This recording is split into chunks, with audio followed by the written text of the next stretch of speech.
Hai semuanya, gimana kabar kalian? Semoga selalu dalam keadaan baik. Jadi welcome back teman-teman di segmen analisa pagi, dan seperti biasa di video kali ini kita akan update untuk news dan juga pergerakan dari market, khususnya market Bitcoin.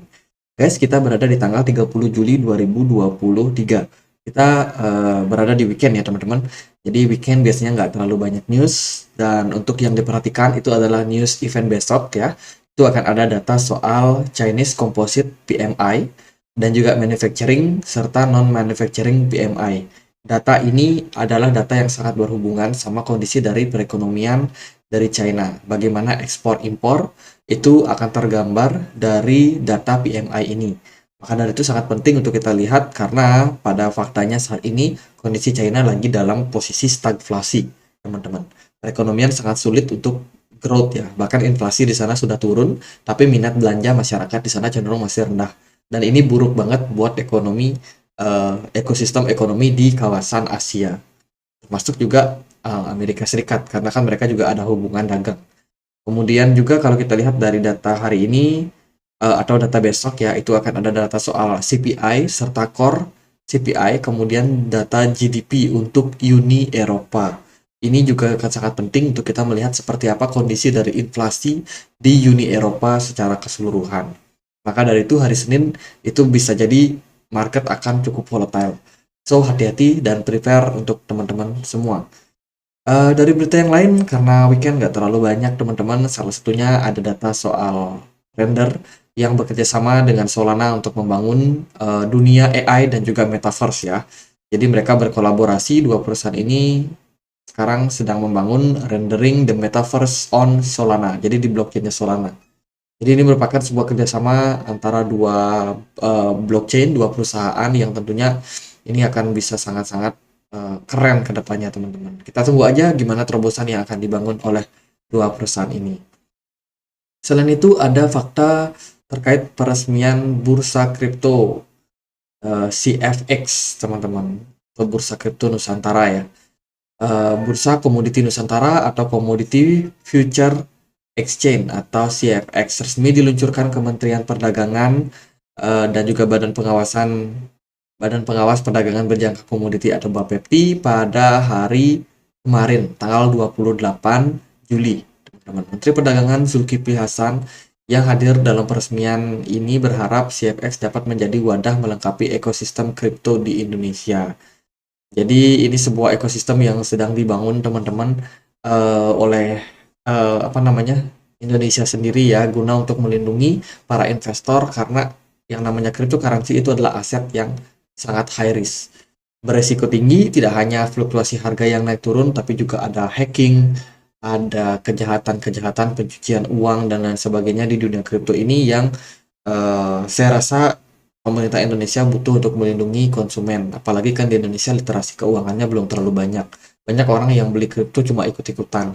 Jadi menurut saya untuk kondisi ini secara keseluruhan pembentukan bursa kripto ini bisa sangat berdampak positif, terutama bagi yang masih newbie ya, yang masih pemula, yang masih belum tahu gimana nih harus beli koin apa dan lain sebagainya. Jadi dengan adanya bursa kripto ini, kripto-kripto yang diperdagangkan pun diawasi. Semoga aja benar-benar kripto yang memang benar-benar proyeknya jalan ya, nggak cuma sekedar oh produk lokal di listing.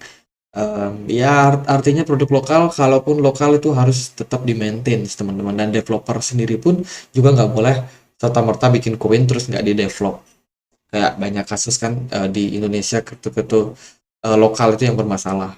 Kemudian juga dari project kriptonya harapannya sih seperti itu. Kemudian juga project exchange-nya pun juga udah banyak exchange yang terregulasi di Indonesia ya.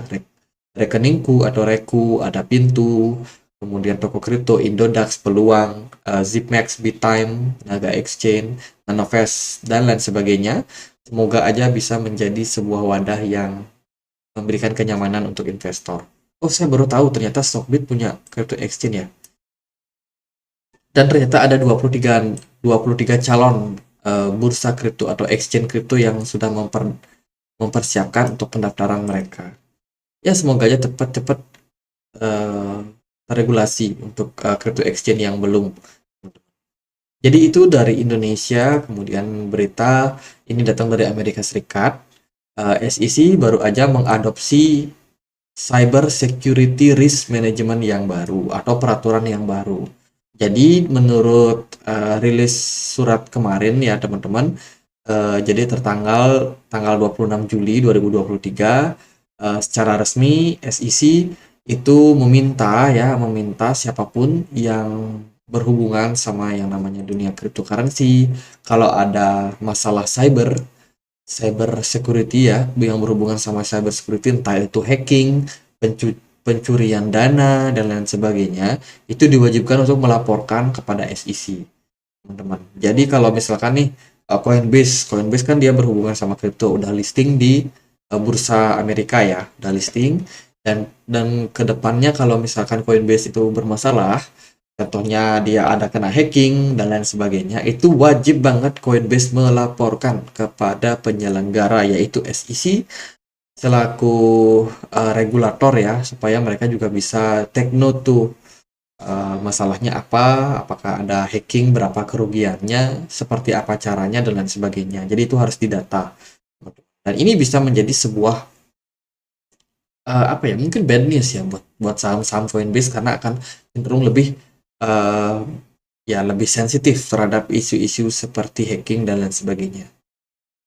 Itu teman-teman. Kemudian dari berita yang lain, ini ada berita salah satu bank di Amerika Serikat yang bernama The Heartland Tri-State Bank collapse, teman-teman. Ini adalah untuk kedua kalinya di minggu ini, setelah yang terakhir itu ada PacWest yang collapse dan akhirnya diputuskan untuk merge sama Bank of California.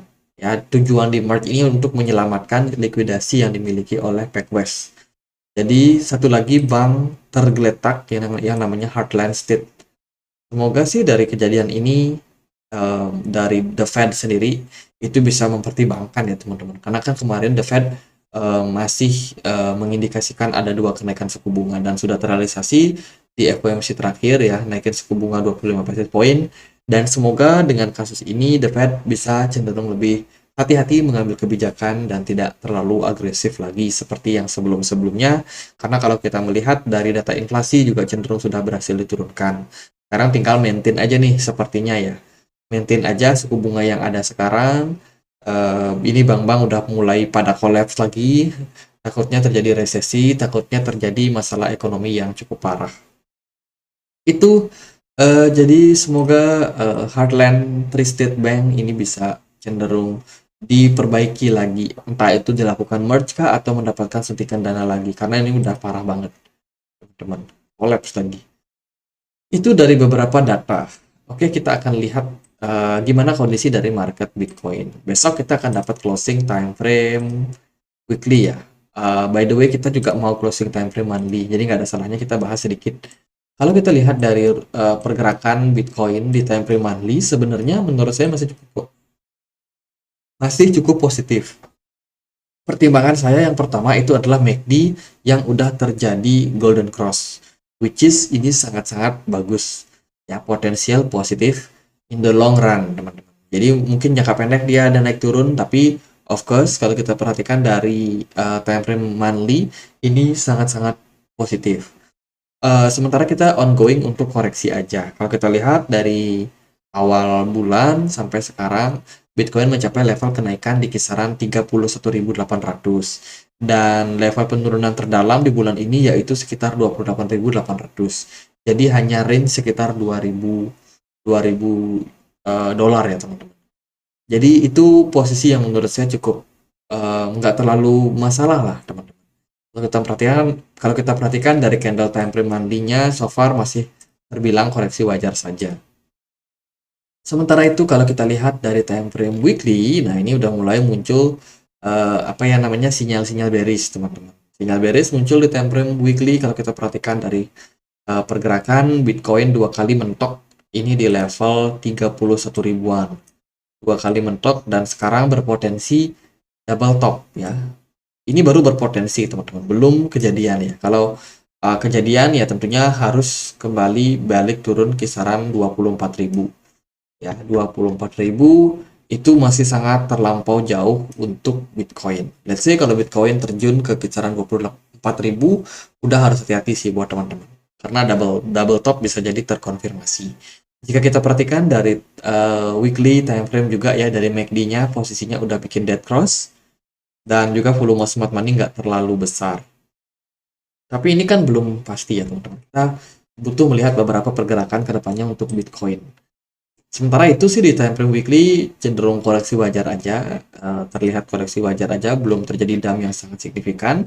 Sementara kalau di time frame daily, pergerakan dari Bitcoin menurut saya ini masih cenderung sideways turun ya teman-teman, sideways turun dengan potensi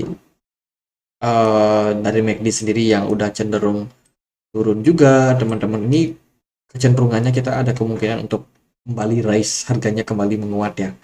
Hopefully kalau momentumnya bagus, Bitcoin bisa kembali naik teman-teman dari harga saat ini. Tapi kalau kita lihat dari realitas sih, dari volume perdagangannya turun, kemudian dari smart money juga cenderung agak melandai ya, agak turun juga teman-teman. Jadi bukan sinyal yang terlalu bagus, tapi semoga masih ada kemungkinan kenaikan kecil terhadap pergerakan dari Bitcoin. Sementara dari lanjutan analisa yang kemarin, kita udah wanti-wanti juga ya pergerakan Bitcoin ini. Saat ini itu berada di level yang menurut saya cukup bagus, teman-teman. Kenapa? Karena Bitcoin masih cenderung mempertahankan level Fibo 61,8. Ya, sementara masih dipertahankan level tersebut dan belum ada tanda-tanda pembalikan atau berbalik arah menjadi downtrend. Belum ada tanda-tanda tersebut. Meskipun memang kenyataannya Bitcoin cenderung koreksi dengan volume yang turun, kemudian juga yang smart money yang merendah. Jadi kalau kita lihat dari time frame besar sih seperti itu ya. Mari kita cek dia di time frame yang lebih kecil. Nah, dari time frame 4 jam pergerakan Bitcoin nggak terlalu gimana-gimana. Stabil aja teman-teman, so far masih mempertahankan Fibo 61,8 di 29.000. Menurut saya ini merupakan sebuah sinyal yang positif ya, cuman ya dari realita market smart money-nya kosong, nggak terlalu menarik sepertinya ya untuk Bitcoin. Kemudian juga dari gold itu kemarin mengalami penguatan, gold mengalami penguatan di perdagangan kemarin. Kemudian S&P 500 juga mengalami penguatan dan so far udah capai target sih sepertinya, jadi hati-hati aja teman-teman. Untuk Bitcoin ya cenderung masih lesu. Kalau kita lihat sih dari data DXY udah mulai stabil, teman-teman. Indeks dolar udah mulai stabil. FUD soal indeks dolar udah mulai berkurang ya. Publik juga udah pada tahu kalau US dollar ini udah bakalan melemah buat kedepannya karena beberapa sentimen seperti de-dollarisasi, kemudian inflasi yang udah mulai surut, tentunya sentimen untuk US dollar, untuk FUD ya itu udah mulai berkurang. Jadi sekarang dia mencari harga-harga wajarnya aja. Ya itu sih dari Bitcoin, paling yang harus kita prepare adalah tetap hati-hati dengan posisi sekarang, belum ada sinyal yang bisa menentukan arah Bitcoin. Tapi kalau misalkan Bitcoin ini beberapa kecenderungannya ya teman-teman. Kalau dia breakdown dari level 29.000, maka target kita adalah target ke 28.200. Di sana ada Fibo 50% yang mungkin menjadi peluang support buat Bitcoin. Selain itu juga di sana memang banyak terjadi demand ya, banyak demand di sana, dan kemungkinan Bitcoin kalau koreksi bisa aja mencari level tersebut. Kemudian kalau Bitcoinnya drop gimana ke 28.000? Hati-hati karena possibility-nya dia bisa turun sampai 24.000 seperti yang kita udah bahas tadi di time frame weekly. Maka itu potensi untuk double top tercipta buat Bitcoin. Bisa jadi koreksi yang lebih parah terjadi kalau Bitcoin sampai terjun ke 24.000. Tapi sekarang ya masih belum ke sana, teman-teman. Tapi itu ada worst case scenario atau ada resiko yang bisa tercipta pada Bitcoin. So, hati-hati aja buat teman-teman. Tapi kalau Bitcoinnya ternyata mantul di level sekarang 29.000 atau 28.200, itu bisa menjadi sinyal positif buat Bitcoin karena ketika Bitcoin mantul di level ini maka ada possibility Bitcoin untuk kembali rally mencari level 23.000. 32.000. 32.000 yang menjadi level strong resistance buat Bitcoin. Dan possibility kita masih belum menyelesaikan yang namanya cup and handle yang tercipta pada Bitcoin. Ya kita tunggu aja kemana keputusan dari Bitcoin, apakah lanjut naik atau justru lanjut turun. Jadi gitu aja buat pembahasan kali ini, semoga bisa bermanfaat. Dan kalau ada pertanyaan lain, ada poin lain buat dibahas, silahkan langsung tulis di kolom komentar. Sekian aja, akhir kata saya Andre, terima kasih.